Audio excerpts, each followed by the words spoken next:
வணக்கம். தமிழக விவசாயிகள் பாதுகாப்பு சங்க சார்பாக ஈசன் முருகசாமி ஐயா அவர்கள் வழிகாட்டுதல்படி, வழக்கறிஞர் ஈசன் முருகசாமி ஐயா அவர் வழிகாட்டுதல்படி நம்ம சேனலை ஒளிபரப்பி கொண்டிருக்கிறோம். விழுப்புரம் மாவட்டம் செஞ்சி தாலுக்கா சத்தியமங்கலம் பிற்காவுக்கு உட்பட்ட செம்மேடு கிராமத்தில் தற்போது பதிவு செய்கிறோம். புலிப்பட்டு கிராமத்தில் இருக்கும் விவசாயி, அவர் பேர் முத்து. இப்போ அவர்கிட்ட நம்ம கேள்வி கேட்க போகிறோம். அவர் பதில் சொல்லுவார். ஐயா, நீங்கள் என்னென்ன பயிர் வச்சுருக்கீங்க? இப்போ வந்து நெல் இருக்கு ஐயா, கரும்பு இருக்குது. எங்களுக்கு கரும்பு இருக்கா? கரும்பு உங்களுக்கு நெல்லுக்கு போதுமான விலை கிடைக்குதா? கிடைக்கல ஐயா. 1200 300 தான் கேட்குறான். கவர்மெண்ட் ஒரு விலை சொல்லுது ஐயா, இன்னும் எங்களுக்கு அந்த விலை கிடைக்கல. போதுமான விலையை கொடுத்து வாங்கினா எங்களுக்கு நல்லா இருக்கும். கவர்மெண்ட் தமிழக விவசாய பாதுகாப்பு சங்கம் வந்து தமிழ் லெவலில் போராட்டத்தை கலந்துக்கிறீங்களா? போராட்டுக்கு போகிறோம் ஐயா. போராட்டு போய் நாங்கள் சும்மா கத்திங்கன்னு தான் வரேன் ஐயா. எந்த ஒரு தள்ளுபடியும் இல்லை ஐயா. இது வரைக்கும் எங்களுக்கு ஒரு செவி சாய்க்கவே இல்லை கவர்மெண்ட். எந்த ஒரு நடவடிக்கை இல்லை ஐயா. பாருங்க, ஒரு விவசாய மனவேதனையோடு எப்படி பேசுகிறாருன்னு நல்லா பார்த்துக்குங்க. ஐயா வணக்கம், உங்கள் பேருங்க? என் பேர் முத்து ஐயா. உங்கள் ஊருங்க? புலிப்பட்டு ஐயா. எந்த மாவட்டம்? விழுப்புரம் மாவட்டம். நீங்கள் விவசாயம் பண்ணுறீங்களா இல்லை வேறு ஏதாவது மாற்று பயிராக செய்கிறீங்களா? ஐயா விவசாயம் தானே. விவசாயத்தில் உங்களுக்கு பரவாயில்லையா? பரவாயில்ல ஐயா. விவசாயத்தில் பெரிய ஒரு நெல் நட்டுருக்கோம். அதெல்லாம் நஷ்டமான விலையில் கொடுக்க மாட்டாங்க. கவர்மெண்ட் அறிவிக்குது. விவசாயி நெல் எடுத்து போட்டால் 1000க்கும் 1100க்கும் 1200 கேட்குறான் நெல்லை. கவர்மெண்ட் ஒரு விலை சொல்லுது, இந்த விலை கொடுப்பாங்கன்னு. எங்களுக்கு எந்த இதுவும் கிடைக்க மாட்டேது ஐயா. கவர்மெண்ட் நல்ல விலை கொடுத்து எங்களுக்கு கொடுத்தா நாங்கள் ஏன் விவசாயிக்கு போய் பேங்க்கில் போய் கடன் தள்ளுபடி பண்ணுறதுன்னு கேட்க போகிறதில்ல. விவசாயிங்க வந்து ஒரு பொருள், போதுமான பொருளை விலையை கொடுத்து எங்களுக்கு இது ஊக்கத்தொகையாக கொடுத்தா நல்லாயிருக்கும். நெல்லுக்கு விலையை விலை கொடுக்க மாட்டாங்க. இந்த மாதிரிலாம் நடக்குது ஐயா. விவசாயம் எங்களால் பண்ண முடியல. காலகட்டத்தில் தள்ளுபடி பண்ண மாட்டாங்க. தள்ளுபடி பண்ணாலும் அந்த விவசாயத்துக்கு எந்த ஒரு பொருளும் கிடைக்கவில்லை. உரம் பார்த்தா 2500 2000 ஐயா. எங்கள் நெல் அது மாதிரி விலையை நாங்கள் நிர்ணயிக்க முடியல ஐயா. எந்த விதத்தில் நிர்ணயிக்க முடியும்? இந்த மாதிரிலாம் இருக்குது ஐயா. இப்போ விவசாயி இப்போ வந்து நீங்கள் வந்து விழுப்புரம் மாவட்டம் செஞ்சி சொல்கிறீங்க இல்லையா?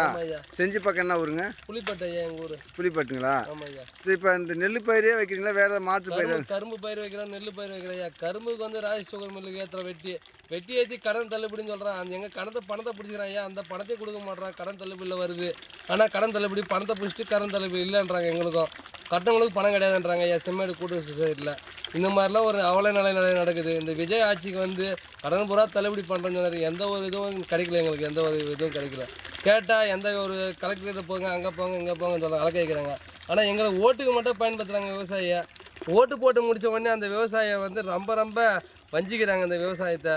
இது மாதிரி ஒரு விவசாயி எங்கள் பொருளுக்கு இவ்வளோ விலை தான், ஏன் நாங்கள் உங்ககிட்ட தள்ளுபடி கேட்க போகிறோம்? உங்ககிட்ட ஏன் கேட்க போகிறோம்? எங்கள் நெல்லுக்கு 2500 3000 கொடுங்க. 3000 கொடுத்தா நாங்கள் ஏன் அவர்கிட்ட போய் தள்ளுபடி கெஞ்ச போகிறோம்?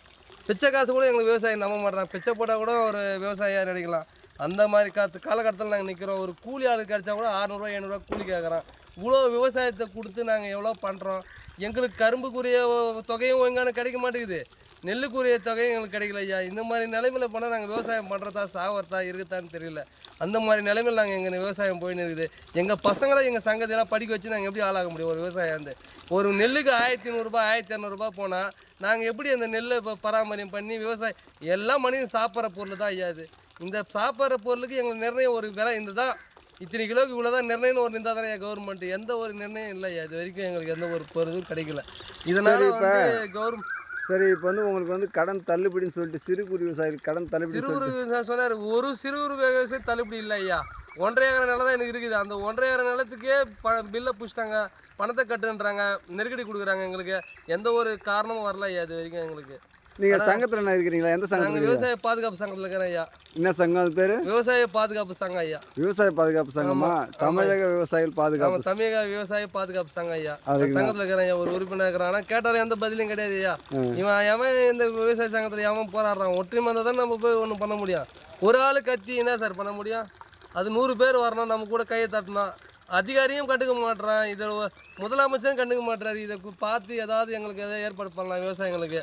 இந்த விவசாயிக்கு பயன்படுத்துகிறாங்க நெல்லுக்கும். சரி, நம்ம சேனல் மூலிமா நாங்கள் ஒளிபரப்புறோம். உழவன் முரசு உழவன் ரமேஷ் டிவியில் வந்து போடலாங்களா? போடுங்க ஐயா. இது மாதிரி விவசாயம் ரொம்ப கஷ்டம் ஐயா. கூலி ஏறி போச்சு, உர விலை ஏறி போச்சு, நெல் விலை ஏறல ஐயா எங்களுக்கு. இந்த மாதிரி விவசாயம் தான் எப்படி ஐயா பண்ண முடியும்? நாங்கள் விவசாயம் பண்ண முடியும்? கூலி விலை எல்லாமே ஏறி போச்சு ஐயா.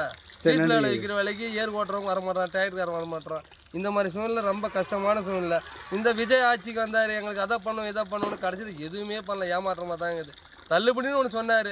அதில் கவுத்து பாதி கிணத்துல கவுத்து அத்தனை செத்துட்டானா இல்லை மேலே ஏறி வருவானா நிலைமையில கூட இல்லை ஐயா. அது மாதிரி நிலைமையில இருக்குது. தள்ளுபடி பாதியில் கவுத்து உள்ளே விட்டார். ஏறுன்ற போது அறுத்து விட்ட மாதிரி ஆகிப்போச்சு.